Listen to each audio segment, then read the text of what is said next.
I was just sitting here thinking, man, we create things around us to stay comfortable, or I want to be comfortable. We pay for security for our car, our homes, or we pay for security for our merchandise. And we build walls to keep us safe, And in life, I think we make decisions based on security.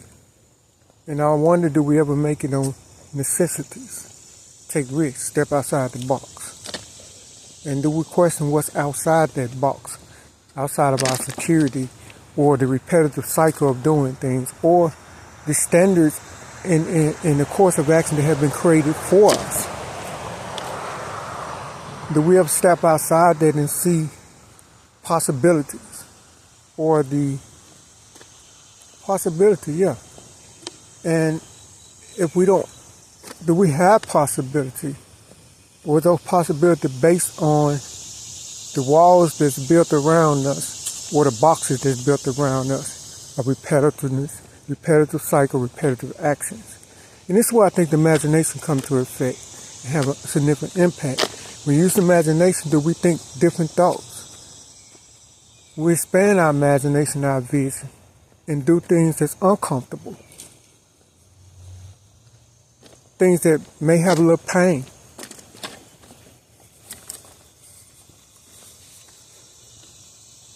I don't know, man. It's just that when you have difficulties in life, and when you're given hard paths, it seems like you have to think differently.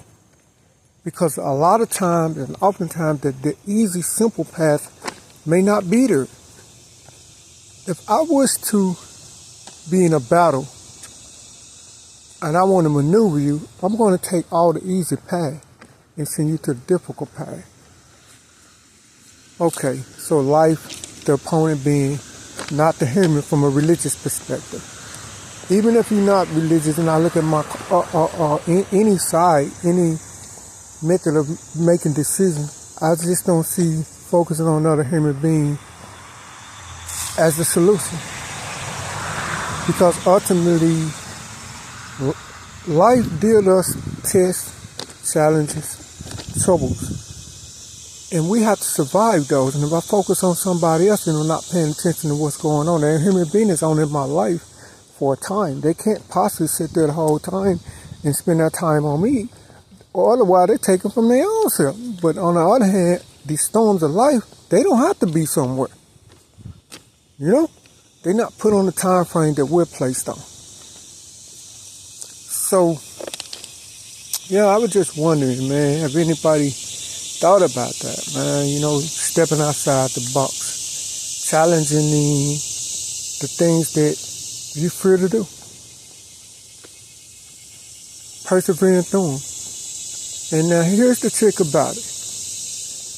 When there's pain and conflict, what do? Do we make excuses? That's the human nature. That's the flesh. It doesn't want discomfort. But the spiritual man don't have a problem with it. It's not bound by the rules of the flesh. It has no limit. That's why the imagination has no limit, because it's a part of the spirit. Einstein said it best. Imagination is more important than knowledge. Knowledge is limited, but imagination is circuit the word. It can take us anywhere we want to go. That's how we can do amazing things, like God. Because He's spirit, we can build whatever we want. Look at what we have now, and I'm grateful to be a part of it. Man, any problem that we have, we solve something to create it. That's what human beings do, man. We're more advanced, but I don't want to take credit from those who paved the way.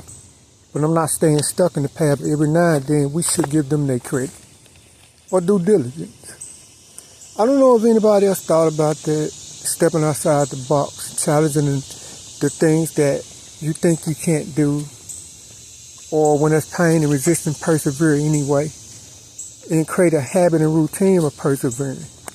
And then see what happens in a span of time, like sowing seeds. If you sow a seed, you don't harvest them immediately. So, leave a comment in the script and give me your opinion.